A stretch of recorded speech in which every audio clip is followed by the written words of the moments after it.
gig right up here so I can kind of see. Yay. And we are live. All right, all right, all right. I am here in Los Angeles, California. Man, I'm telling you, this is amazing to be here with the legendary Paul Jackson. He means Jr. old. That's what he means. He means old. He means old.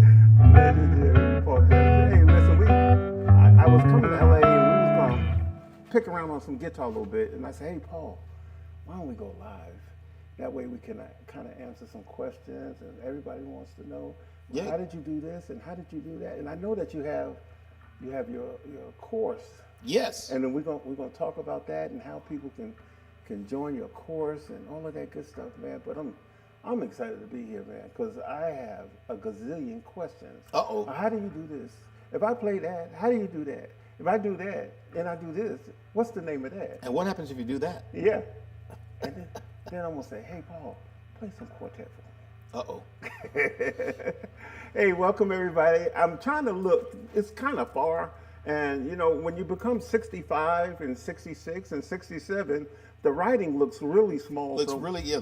So what I'm gonna do is I'm gonna grab my phone and I'm going to look and see if I can make sure I can see the comments.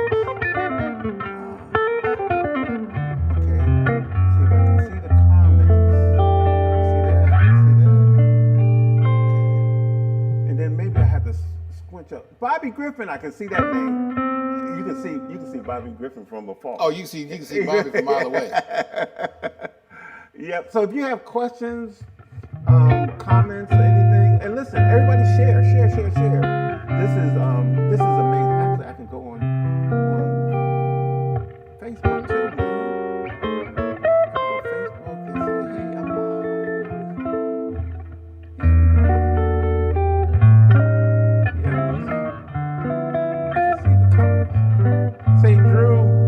Bobby Griffin laughing. Stop laughing, Bobby. So if you have questions, and like I said earlier, Paul has this course where I'll talk about it. What is it? The name of the course is Paul Jackson Jr. This is how I did it. Mm-hmm. And the course is revisiting songs that I played on that were hit records. And I break down not just the part, but all the chords, the tracks are there.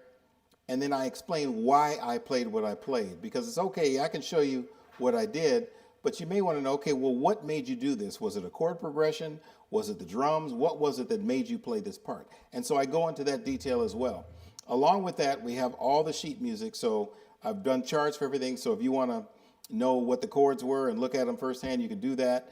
And in addition, there are also tracks on which you can practice. So they have like backing tracks? They have backing tracks, yes. So almost like they're playing a session. Yes, exactly. So you learn what the part is, you see what the part is written out, you learn what the part is, I describe it firsthand, and then if you want to practice it, the tracks are there as well. That's incredible. Yeah. And incredible. So let's talk about your journey real quick. Okay. Let's talk about where you came from, how you got started, who were your influences, and all of that stuff.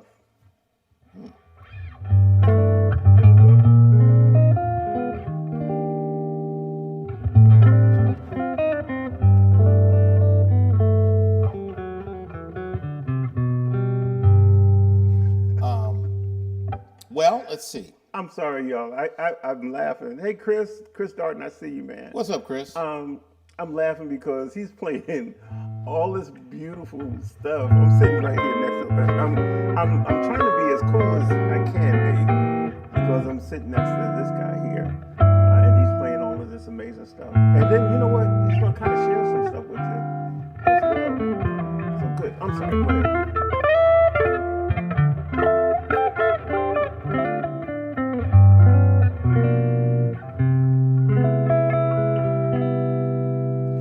So, grew up in Los Angeles, grew up in South Central Los Angeles, and decided that I wanted to be a guitar player at the age of 15. And I had played some guitar before that, but I really started practicing shedding, and then I had a lot of help from people like Patrice Rushen and Ray Parker Jr. and Ollie Brown and Al McKay and Lee Ritenour and So no, Go ahead. Let me go back. So you started shedding. You started playing. Yes. You didn't start out playing and Lee Ritenour. Oh, no. So where did it start at? Well, let's go back. Okay. Well, where it starts is having some type of goal in mind. My goal was to get as good as I could possibly get. So I started out when I was 15. I changed all my science classes and math classes to music classes and made it so I could get out of school early. So I'd go home and do my homework, and I'd practice about 4 hours a day. And then the following year, it kind of went up to 5 hours, then went up to about 6 hours a day.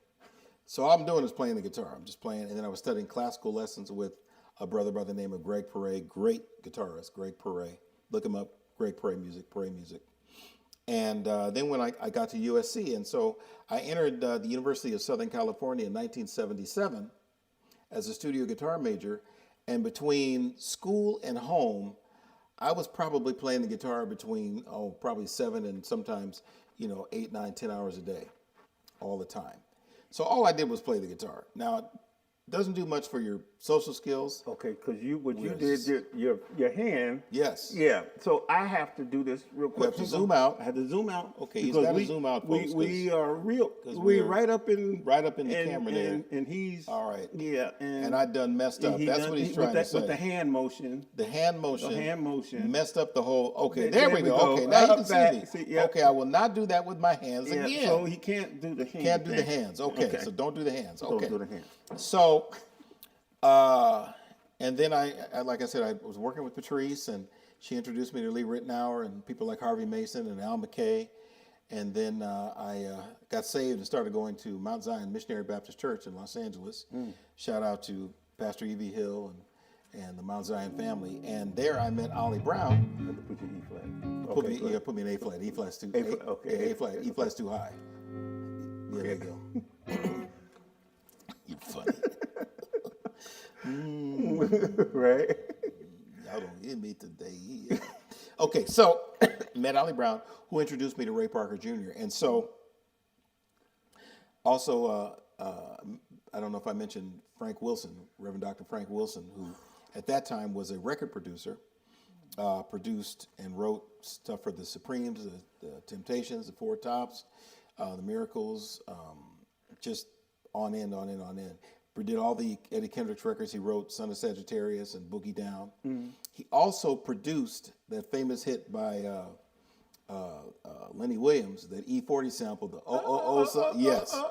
Yeah, that was the first record I actually played on that came out. The song's called... Oh, so you played on that? I did play on that. The song's called 'Cause I Love You, but we all know it as... Can you play a little bit of it? Do you remember it? I don't remember that song. Come on. I think all I played was some chords. 'Cause I love... See, this is unscripted, y'all. Unscripted. 'Cause I love...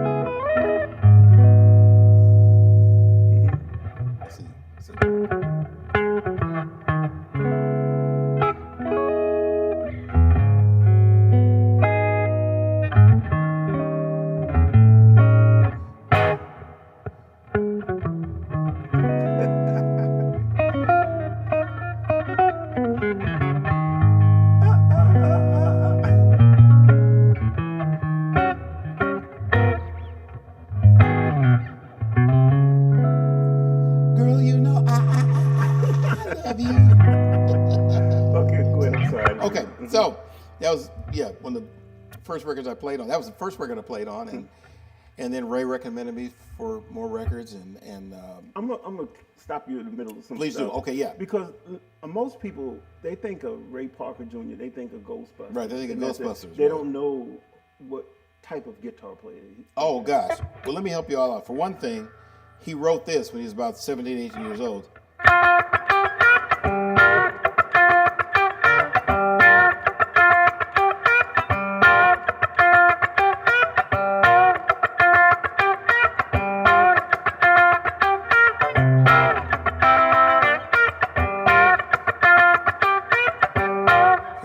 He wrote that? He wrote that for Shaka Khan and Rufus, yes.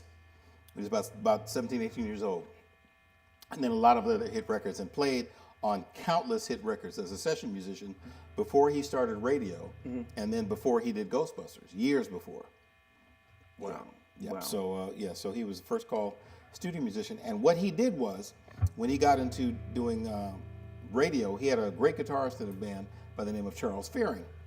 And so what he would do is he would get 2 sessions. He would send Charles on one and send me on the other one, and that's one of the ways that I really got going. You know what's crazy? I'm gonna tell you what's really crazy. Talk to me.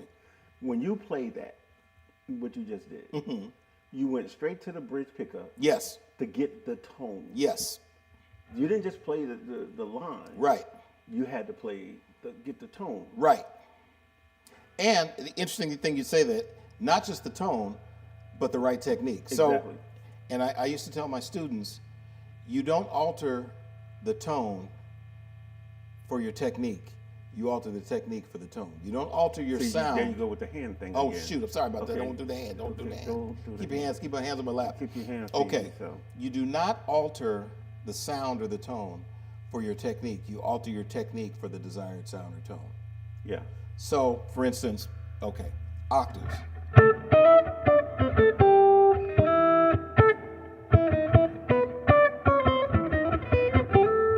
Okay, does not sound like.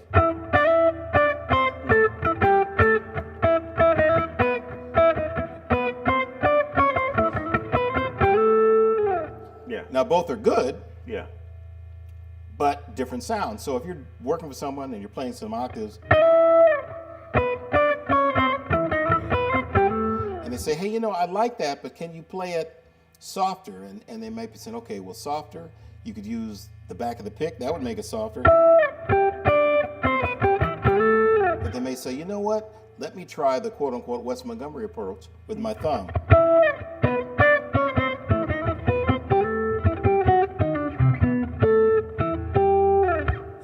So what you do is you find the correct technique for the sound that you're looking for.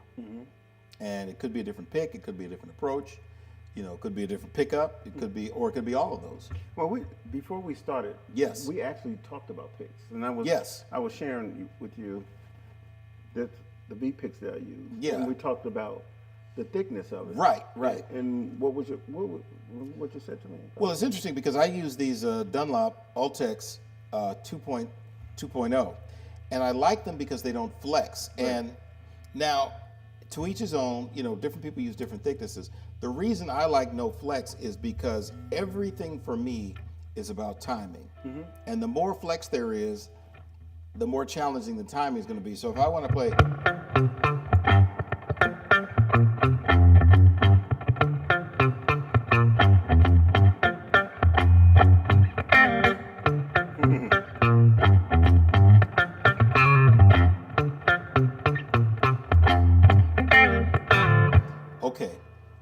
There's no flex, so the attack time, and there's no delay, and that's me personally, but that's because of the way I hear. Well, watch the hand. Sorry about that.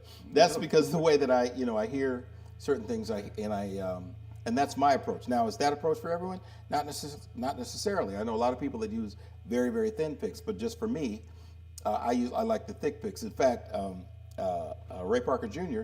uses very thin picks. Really? He uses very thin picks. He was making fun of me. He says, "Oh, it must be a problem there. You have those thick picks. You must have some problems there."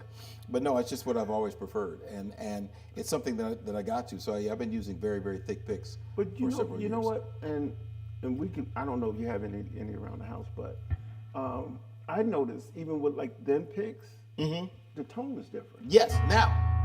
Very interesting. Like when I'm strumming acoustic, I use thin picks. Absolutely. Because it's for lack of a better technical term, when I use thin picks when I'm strumming an acoustic, it sounds more strummy. It's a terrible word, but yeah, it just seems to work well. Yeah. Well, go ahead, continue. No, started doing sessions with different people like Johnny Mathis and Gladys Knight and Cher. How old were you when you were doing it? I started really going when I was about 18 years old. So you were doing a session for Johnny Mathis? 18, 19 years old, yeah. And I worked on... he was a late bloomer, y'all.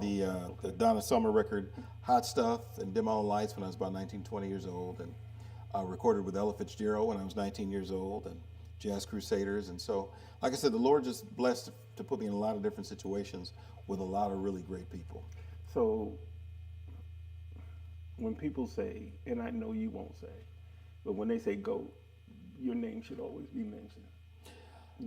I'm not saying, and I know because we talked about how you felt about Masterclass. Because I remember you was talking about Masterclass. Mastering, yeah. Yeah, and the word GOAT or legend and stuff like that. But from your body of works, people that you work with, you recorded with, and your contributions to all of these projects is legendary.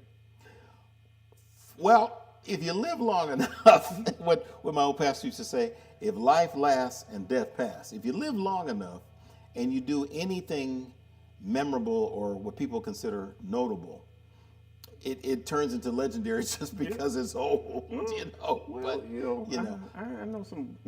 That's another subject. Okay, okay. We won't go there. Okay, We will not. we'll leave it alone. Hey, listen. This is Paul Jackson Jr. For those who are coming in, we didn't script anything. I said this morning. I said, Paul, let's jump on here.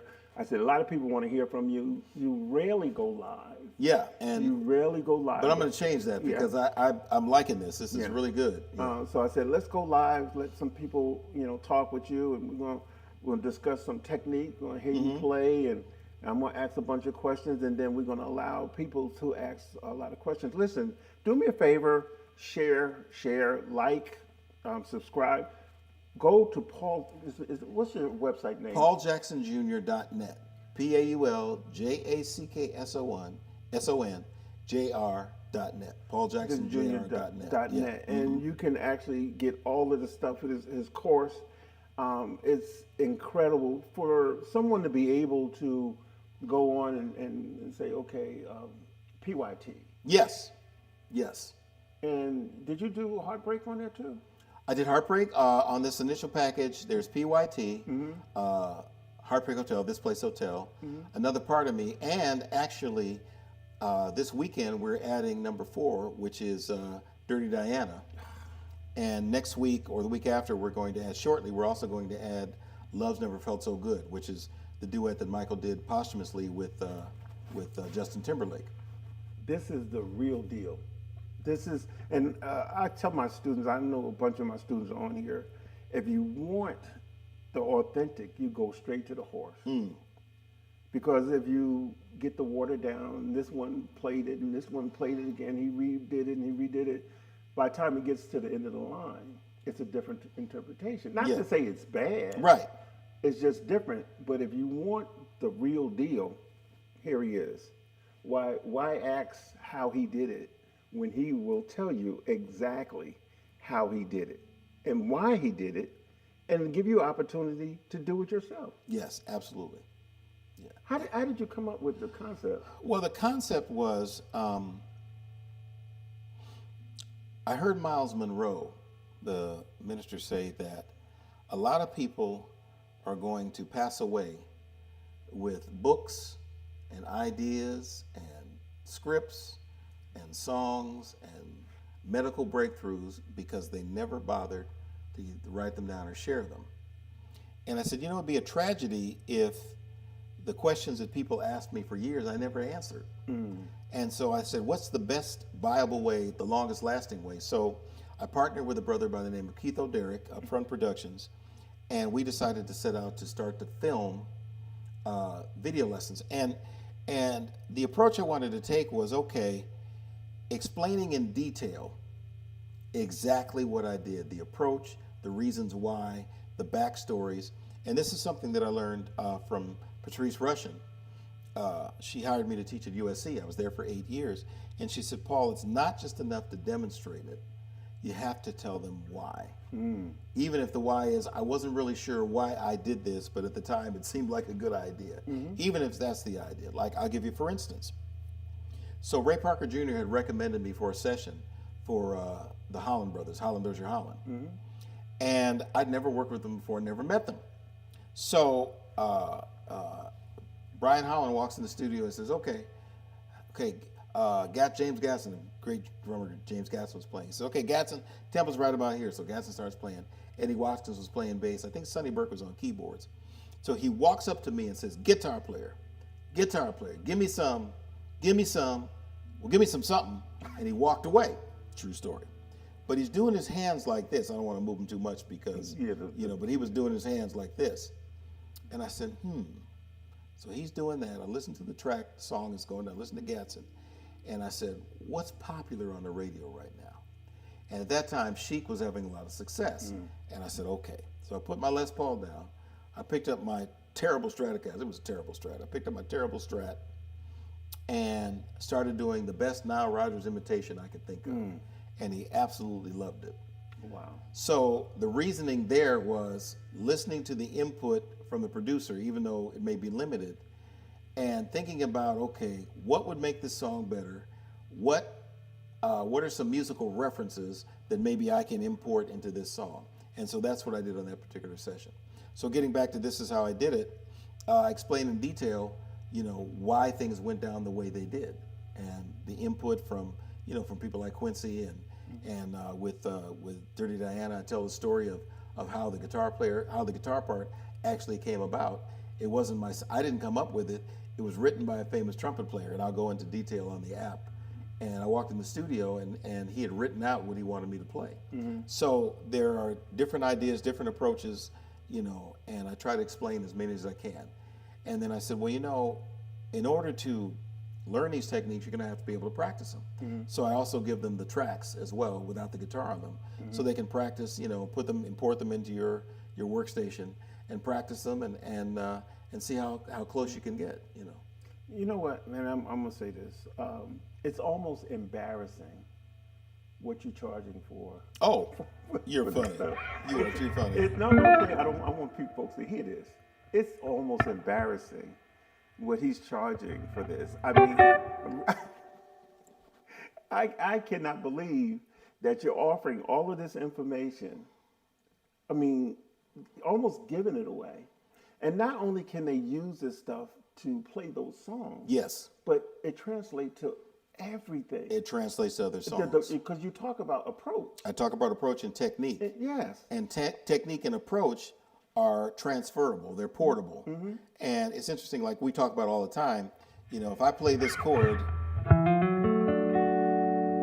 okay, is that a country chord? Is that a gospel chord? That's quartet, man. Or is that's a quartet chord? Yeah. That was it.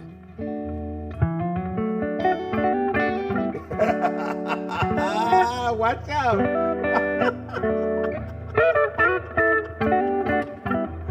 I'm Paul Jackson. And listen, ladies and gentlemen, Paul Jackson Jr. is now going out on the road with the gospel keynotes. Or is this? Is that a jazz chord? Is that a gospel chord? Well, the fact of the matter is that it doesn't matter. It's the approach, where you put it. For instance, so if I played the intro, the beginning line of Wes Montgomery's Days of Wine and Roses,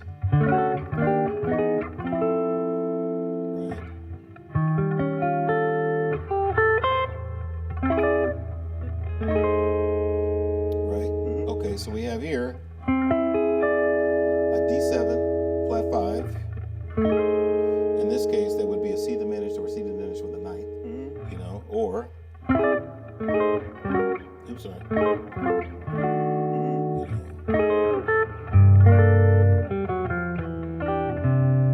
But the idea is, are those jazz chords, or are they R&B chords, or are they country chords, or are they gospel chords? Well, the fact of the matter is a chord is a chord.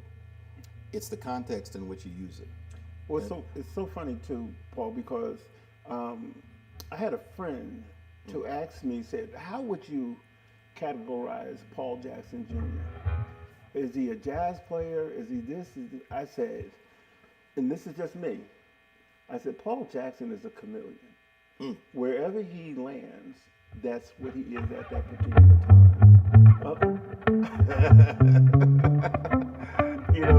Because you did American Idol, right? And when you did American Idol, it called for everything. Called for everything, yes. It called for everything. Yeah. So listen, I don't see no hearts, or maybe because I don't have the screen right. Let me move this over, and I want to see the comments. I know we have some comments. We have some comments and questions. All right. I'm looking. They're saying fire, fire, fire. They're loving this, loving this. Well, share it. Give me some hearts and let folks know we're on here. Let me get you to play something, Paul. Okay, so go ahead. Yeah, just play something for us. Okay, so if I picked two notes, I'm going to pick a F sharp and a G. F sharp and an A. So I'm just going to say.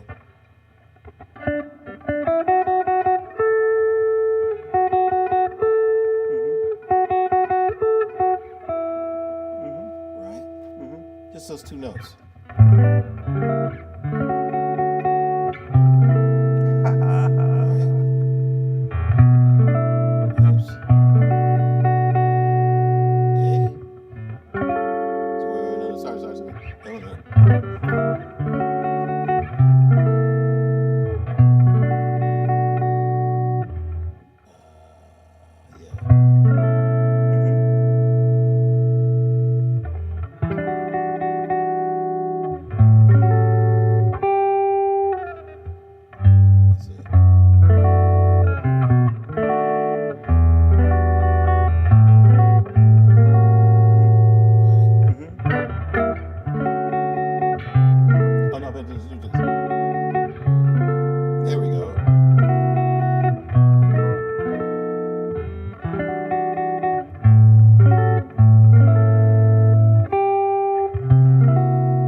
Thinking of music, you don't think melody. You don't think, okay, well, what shapes do I know? You think melody, and you think, what is it that I'm trying to say? So I could say, or I could say,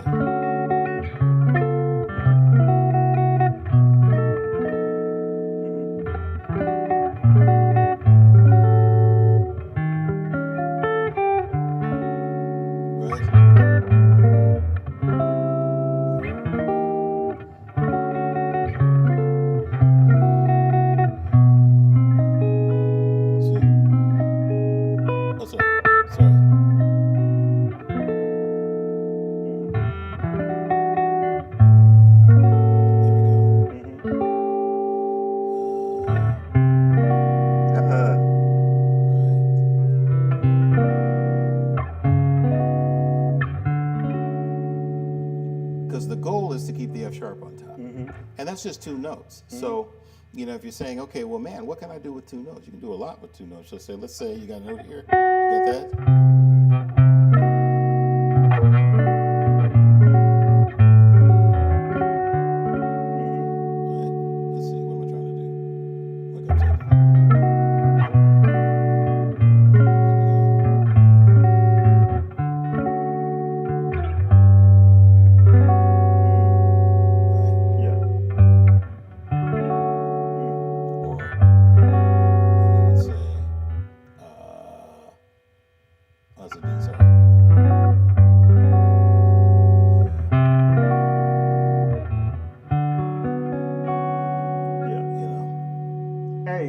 Shout out to my brother, Charlie Wilson, the Charlie Wilson.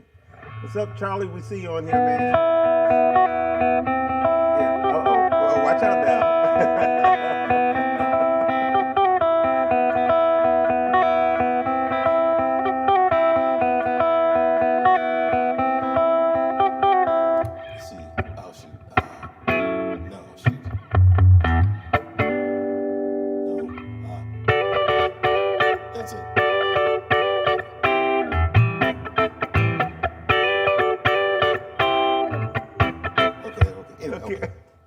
Charlie Wilson.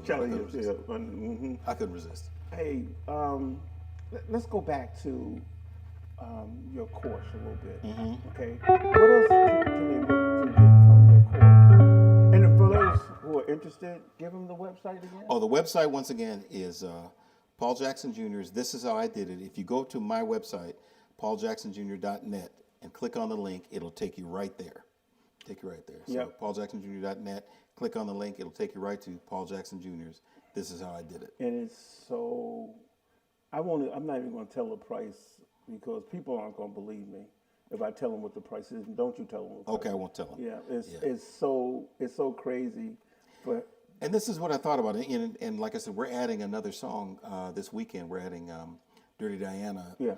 And I thought about something as I'm writing out the music. I said, sometimes the way that you learn to read is by saying, okay, I know the part, and that's what it looks like. Mm-hmm. So since I know the part and that's what it looks like, the next time I see that note, I know that note is here, and that note is here, and that chord is there. Mm-hmm. So that's one of the reasons I wanted to write the music out in detail, is so you can go along and say, okay, you can follow along. Okay, I see that, and I can learn the part, and then I look at the music, and suddenly there's a connection.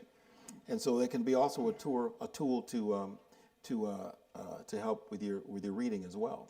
So what if they're, I don't call them beginners. What if it's like a foundational musician who interested in getting this information? Mm-hmm. Will they be able to follow along? Absolutely. And see, that's the good thing about videotaping, is that you can rewind it, and it may take you a week to get the verse. Mm-hmm. That's okay. The idea is you want to get the technique and you want to get the sound. You want to get the sound in your head, and then look at the technique, and I explain all the techniques. And so when the technique that you end up with is giving you the sound that you're hearing, then you know that you're there. And I tell people this, it's like, okay, like let's say for instance, muting strings. Mm-hmm. Okay, I'm 5'5" on a good day. Okay, Kevin Wilson is, shall we say, a little bit taller. Okay, which means his hands are different, his structure is different, everything's different. So when I go to mute a string, so wait a minute. He said structure. Why I said structure. Yeah. So when he said structure, I didn't say. You know what? You need to quit. That's not what I meant. Hey, y'all, he's taller than I am. So he said I'm taller, but then he said his structure, and he went like that. What does that mean? I was trying to explain. Okay, his hands are bigger than mine. Everybody's hands are bigger than mine. And we were talking about something, for instance, like doing thumb chords. Like playing a major 7 like this. Okay. Well, there's certain things that Kevin could reach that I can't reach on the guitar. I can play this chord. But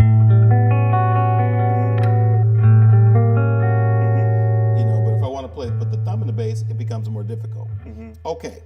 So my point was, if I want to mute a string, let's go to E.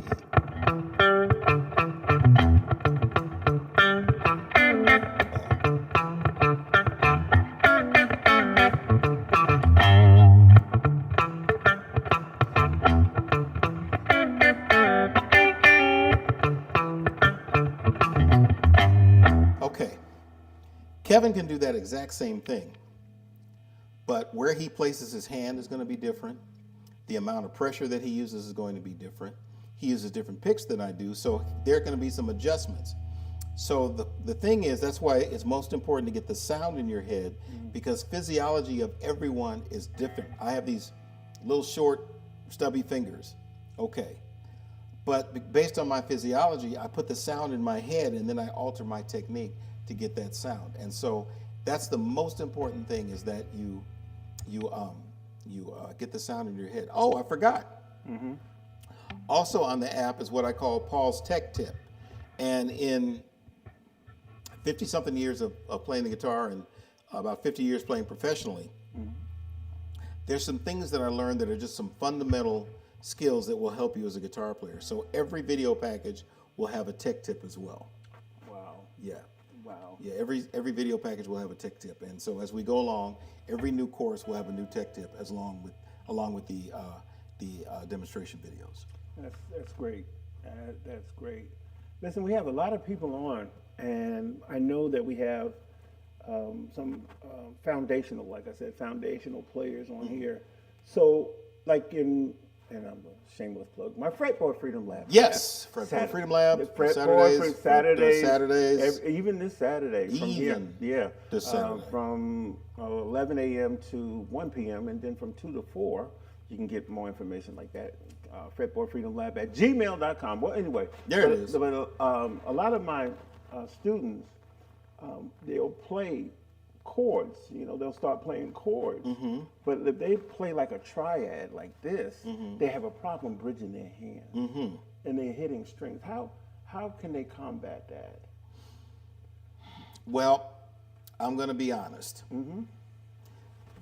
One of the problems with the guitar is not like a piano where you can put your hands on the keyboards and make a decent tone. Now, you may have bad chords and you may not know what note goes with what, but it's going to be a decent sound. The guitar, not so much. You know, and I tell people the first 2-3 months, you're going to suck. It's just not going to be good. Your chords are going to sound like this.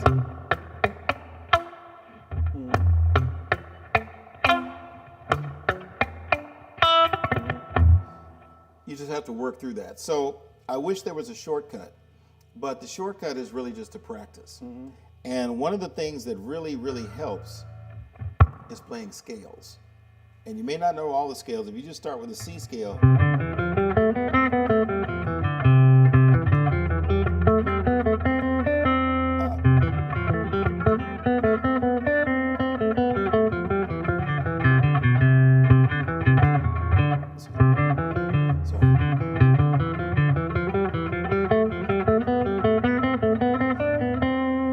those type of things will help you fundamentally with picking, with your technique. And the main thing is listening for the sound that you're making. To listen for the tone, because you want something that's very clear. And when you do that, you're working on the timing between your left hand and your right hand. Yeah. So scales help a lot, and then just give yourself some grace and give yourself some time. And if you know that the chord is supposed to sound like this, but it sounds like this, okay, it just means you have some more work to do. Well, see, but you'll get it. And what happens is most people, when they hear that sound, they don't think they're applying enough pressure. But it's not that. No. It's not that. Sometimes they'll play on top of the fret instead of playing towards the middle. So the middle of the fret, yes. And that. But like you said, the more that they're practiced, right, they'll break through. Yeah, and two things is that when you're practicing, always tune up. Always play in tune. You know, don't, I'm just going to grab my guitar and play a little bit. No, you want to get used to always playing in tune. And also when you're practicing scales or chords or patterns, use a metronome or a drum machine. Absolutely. Yeah, keep you in time, give you some sense, some semblance of time, and some semblance of groove. So it really helps you practicing in your time. How often do you practice, or do you practice now? Oh yeah, gotta practice. Okay, because some people, you know, when they get to a certain level, they'll stop practicing and they just play. So what kind of practice regimen do you have? Still do the same thing. Still scales, lots of scales, technique stuff, picking exercises, left hand exercises, sight reading music, working on soloing over jazz changes. That's primarily what I do right now. And then I'm going to get back into really practicing my classical a lot as well. Oh wow. Yeah. Great. Yeah, got to practice. When you know you not only will you not maintain if you don't practice, but you'll absolutely not get better. And so practicing is fundamental. Playing a lot is fundamental. But like you said, there are people that will practice, but they have no. See, that's that thing again. I didn't do that. Paul, I did not do. Hang on. That was not hang me. on a minute. That's that camera. See, he wants that camera. He wants everybody to know that camera. And see him like that, and I don't understand. That camera has a close-up demon. That is a close-up demon.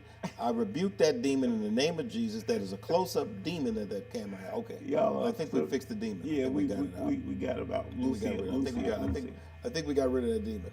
Hey, I'm gonna look at some of these and see if I can catch some. How much pressure? Oh, we just asked about how much pressure. It's live because this is about done. Hey, everybody. What's up, Drew? I see you, Jess. I see you. Hey, what's going on, Fitz? Chicago. Let me see.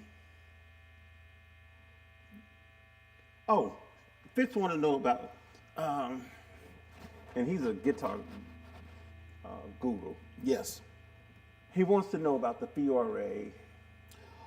Okay, the Fiore, the PRS Fiore. Yeah. Okay, well, the PRS Fiore is what I'd like to call a Swiss Army knife. The way it was designed was kind of like a super Strat, if you will. You know, single coil in the neck, single coil in the middle. Thing you can't say Strat. It's cease and desist. Oh, that's right. You Sorry, can't- that's you right. can't- It was that's- kind of this. It was designed as a super duper guitar that has been made famous with 3 single coil pickups by another company. So in the neck position, there's a single coil. In the middle position, there's a single coil, and in the bridge position, there's a humbucking, and there's a pull pot where you can go from turn on the bridge pickup and the neck pickup, so you get the kind of like the classic R&B sound. So just a really, really great guitar to play. The neck feels good. Like I said, designed by Mark Lettieri, let's say with some input from Eric Walls, I believe. And excuse me, I didn't say that out loud. and it's just a really, really great guitar. Yeah, because Eric was playing at Don Grosh. Yes. And they came to the summit. I'll tell a story. They came to the summit. I had Eric Walls. I had Mark Lettieri. I had Paul Jackson. I had a bunch of... Sharky there? Sharky was Sharky was there, yeah. Everybody was there. And Mark and Eric connected. Because Eric was playing that Grosh. Yes. And that Grosh had what they call the blend pot in it. Yes. Where you can blend the neck and bridge. And he was getting that sweet tone. Right. And I think Mark actually went out and purchased a Grosh. Oh, you got a Grosh? Yeah. He started playing a blue Grosh. Oh, nice. Okay. And then I guess when PRS approached him and they started talking about designing a guitar, that was perfect for him. Perfect. Yeah. I mean, yeah, they did a great job. Really, really great job. Love PRS.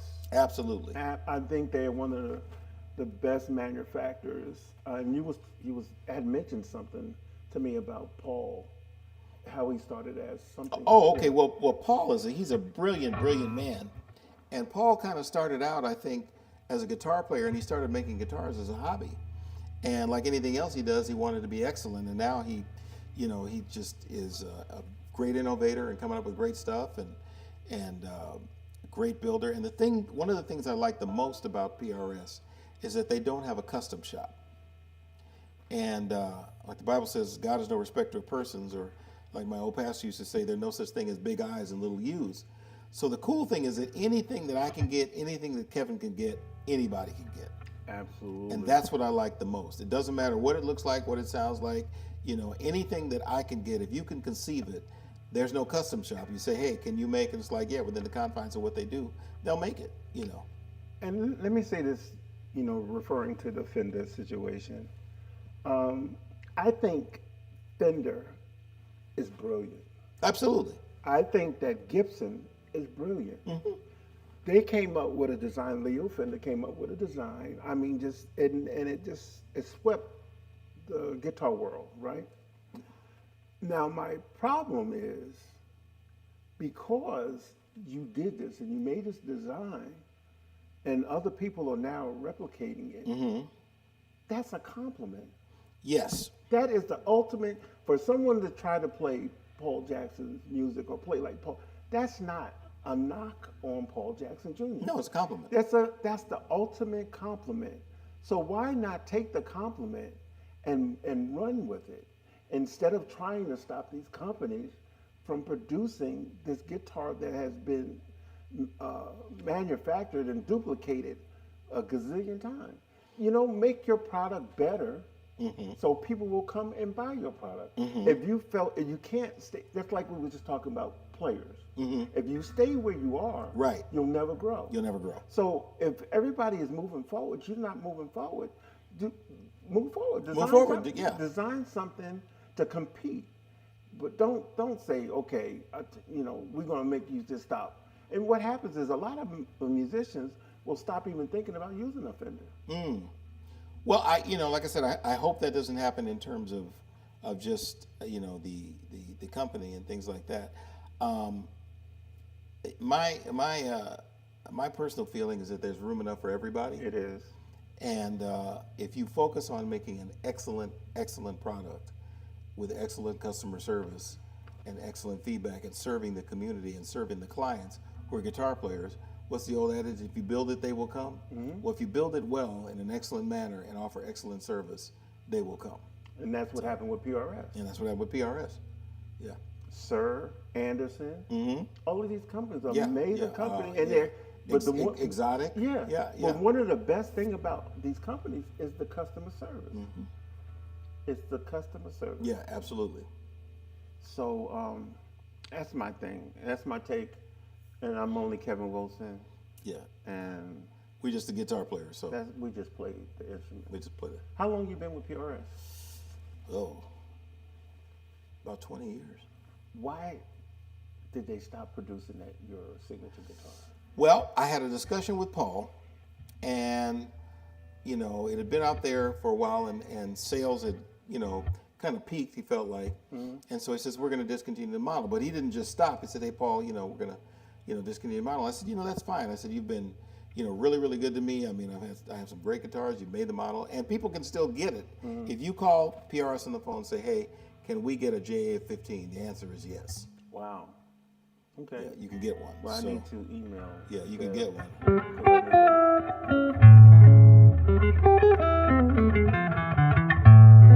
Yeah, you can absolutely get one.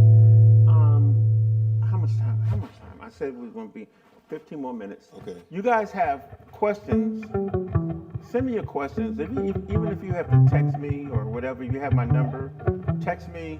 Maybe I can get. I think my wife just came back. Maybe she can see because I can't really see the questions on here. And then it's not coming up. The questions aren't coming up? The comments aren't coming up. Maybe because I'm not logged in in YouTube. But I'm gonna try to do this again. Okay. Let's see. How do I see the comments, y'all? I don't know. Y'all tell me how I do this. I'm pretty good at some things, but not so good on others. Uh-oh. What happened? We lost the picture. Look, Paul, you did it again. I did it Listen, again. Paul did it again. The camera said. Simon said.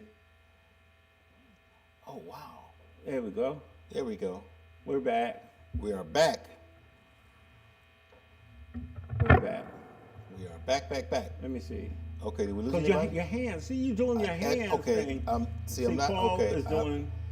Paul is doing He's blaming it on me. his hand thing, y'all. But see, the truth of the matter is that he bought that camera at the dollar store. See, you know what? See, I'm not gonna go there. Okay, We're gonna leave that. We're gonna stay away from that. Vine ministry. How should you practice every day? Oh wow, good questions. Yeah. How should you practice every day, Paul? I'm gonna sit. Okay. I'm gonna move over here so Okay. I can read the questions, and you take over like you normally do. Okay, so let's. That's my phone. Oops. That's my phone. Okay, it's fine. Okay, so let's start with that question first, and this is what would be called a pop-up live stream. We popped it up and set it up, and okay. First thing you do is you think about how much time you have. You may not have 5 hours. You may not have 10 hours. You may not have 6 hours. You may have 1 hour.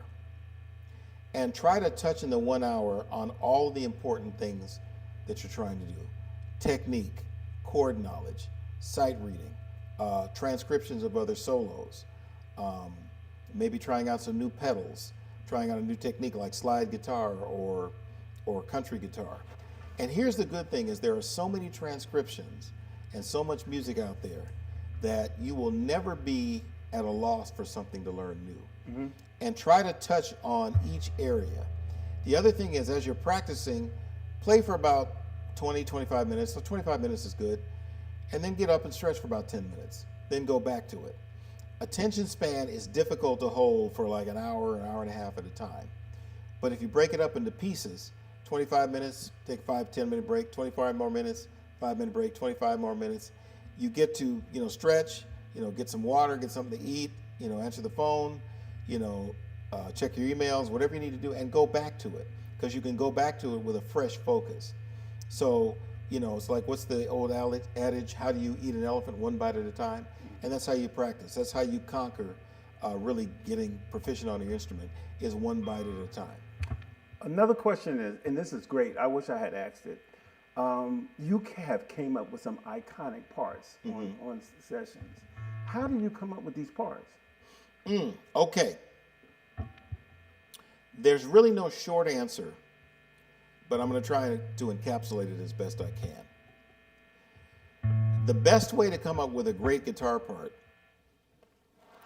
is working with someone who wrote a great song. Okay, that's the first thing.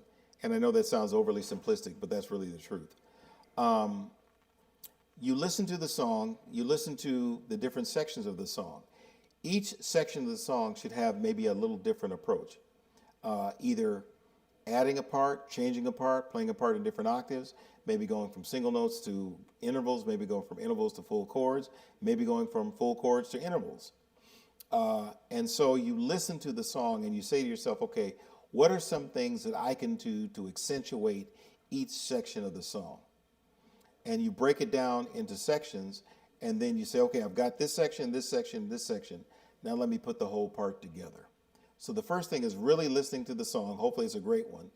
And also listening to the harmonies of the song. And let me give you an example. Okay, so an E natural, right?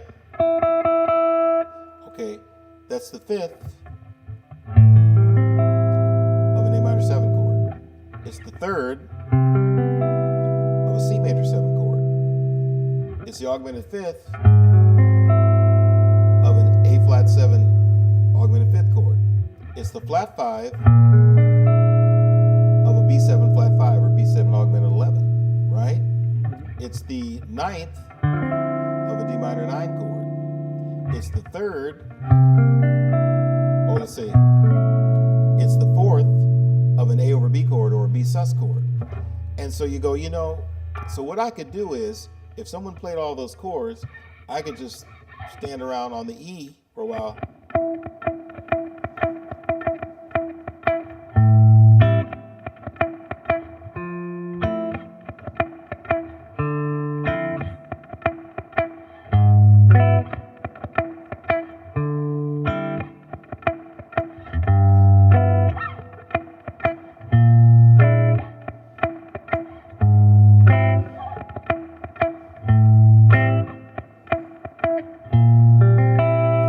The idea. Yeah. And so you'll find that in listening to a song, you will find common tones and anchor tones, and you'll be able to create a part that kind of weaves in and out of all the chords without a lot of movement. And sometimes that's one of the approaches that I'll take to come up with a part on a song.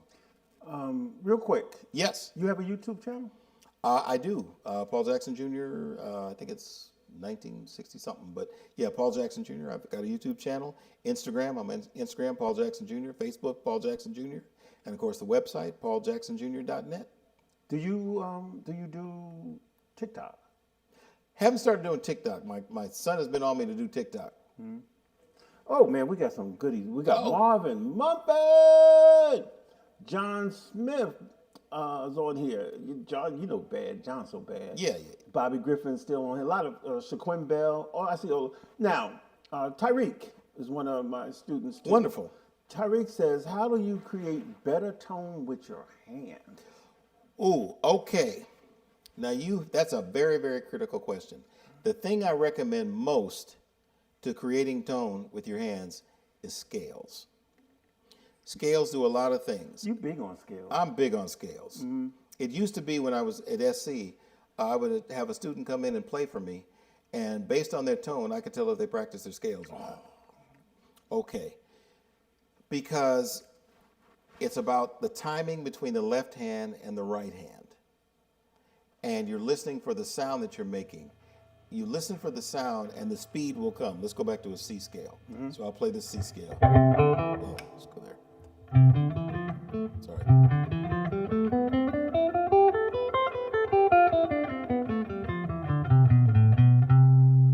Right? So I'm listening for the sound that I'm making. The timing between when this finger hits and when the pick hits. Mm-hmm.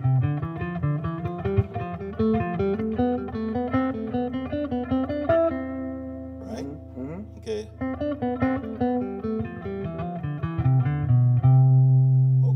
So one of the best ways to develop tone is by practicing scales, and always practice them with a metronome. Don't focus on speed, focus on sound. because once you get the clarity of sound and the tone right and the intonation right, because Kevin talked about not pressing too hard, which is something you learn. Once you get the sound right and the intonation is good, then you can increase the speed. Tony Williams, a good friend of mine from Carolina, said he's a big fan of yours. He's a great keyboard player as well. Wonderful. Let's see. Any more questions? What's one of your greatest gigs or artists you've played with? That's Marvin Mumford.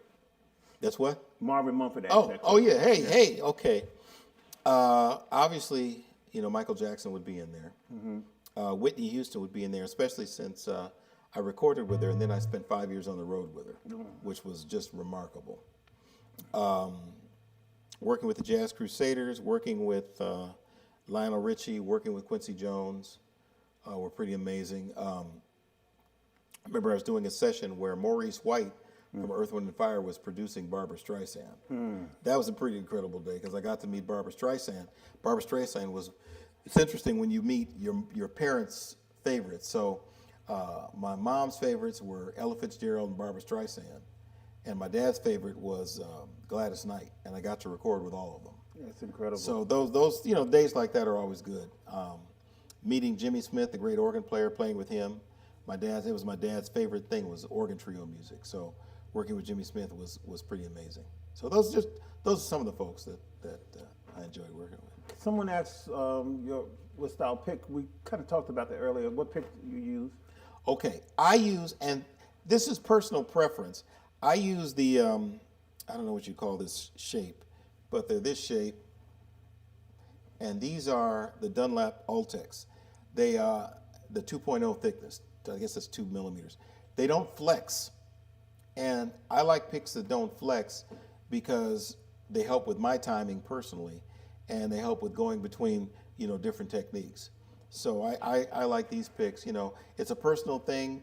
Once again, the most important thing is the sound.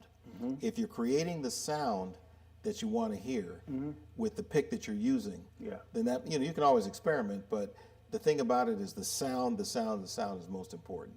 And so it might be a thinner pick. They do have picks that are even thicker. Kevin uses a pick that's even a little thicker. But the most important thing is the sound. Someone said Michael Jackson had never played an instrument, but his musical knowledge is incredible. What was that like? It was amazing because he knew chords and he knew what he wanted to hear and also what he didn't want to hear. And then he would, sing out parts. In fact, like even the solo to Heartbreak Hotel is something that Michael sang to me.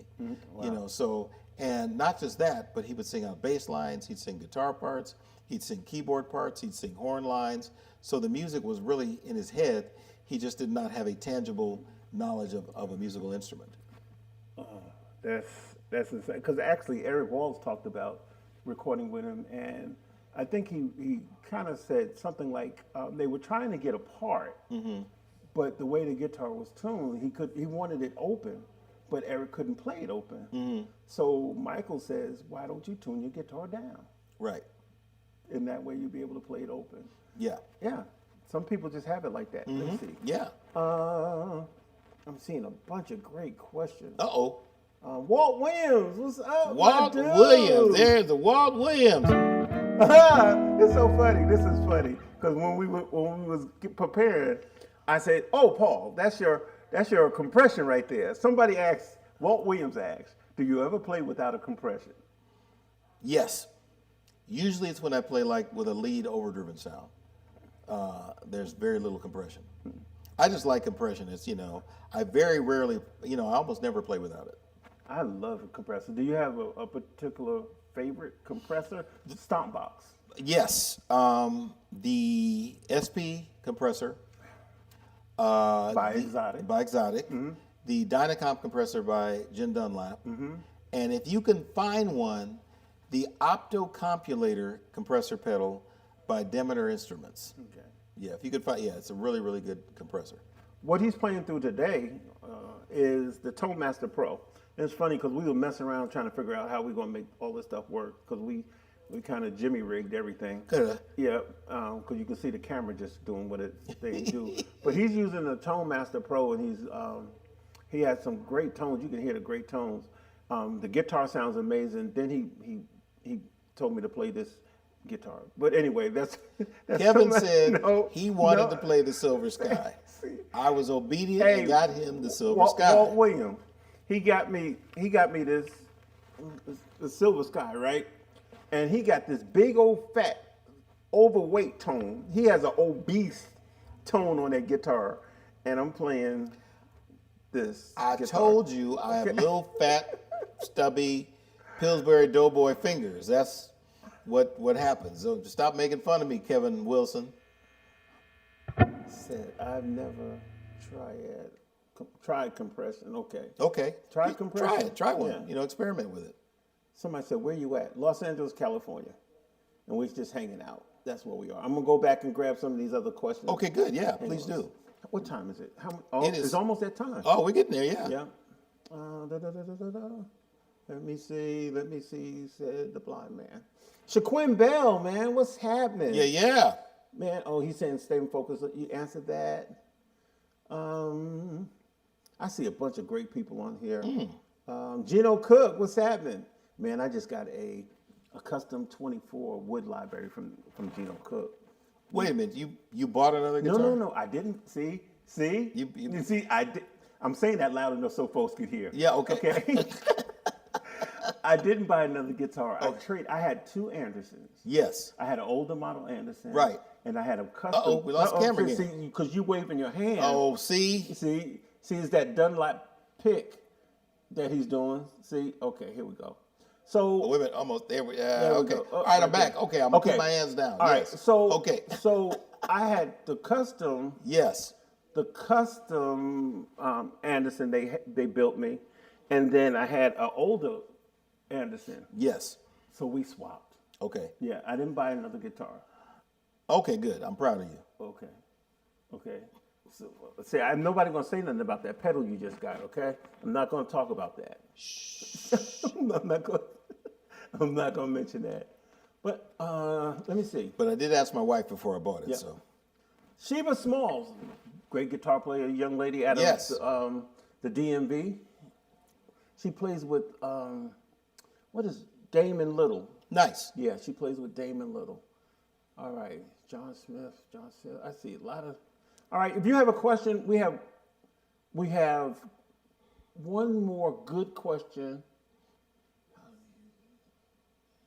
Oh, somebody's saying, and I think was from my class. Somebody's saying, how do you tune to A?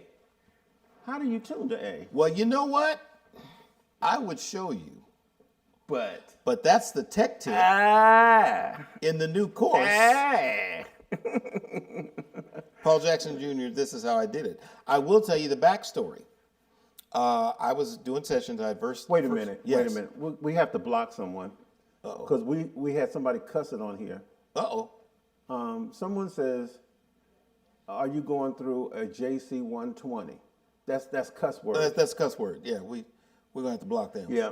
Oh, my man Leland Thompson. Oh, okay. I don't know if you know him. I don't know But Leland. I'm going to connect you with him. Okay. He's currently on tour with John P. Key. Wonderful. That guy can play some good. He plays a Fiore too. Okay, yeah. He has a Fiore and Swamp Ash and a couple other guitars. Is that the young man I met at the last summit? No, he wasn't at the Okay, summit. okay. He said he was coming to the summit. He said he was coming to the summit. He said he was coming. I believe he said he was coming to the I summit. believe he said. Hang on. Okay, you know what? He said he was coming to the summit. But anyway, no, he's great guitar. I'm being silly, right? I'm silly because I'm hungry. Yeah, Paul hadn't fed me. I haven't fed him yet. I'm sorry. So he plays with John P. Key, and Yes. he plays with some groups in Memphis Wonderful. area. But I want you to connect with him as well. I would love to. Yeah, absolutely. Okay, let's see. Last question. Yes. First, give your website information, where you can find all this information, the course, and all this stuff. How to stay in contact with him if he's going to be in your area or something. Listen, tour dates, everything. Let me tell you something. Honestly, I'm as serious as I can be. He is one of the most approachable guitarists I've ever met. There's two guys, well, three, there's a whole lot of them, but Paul Jackson Jr.,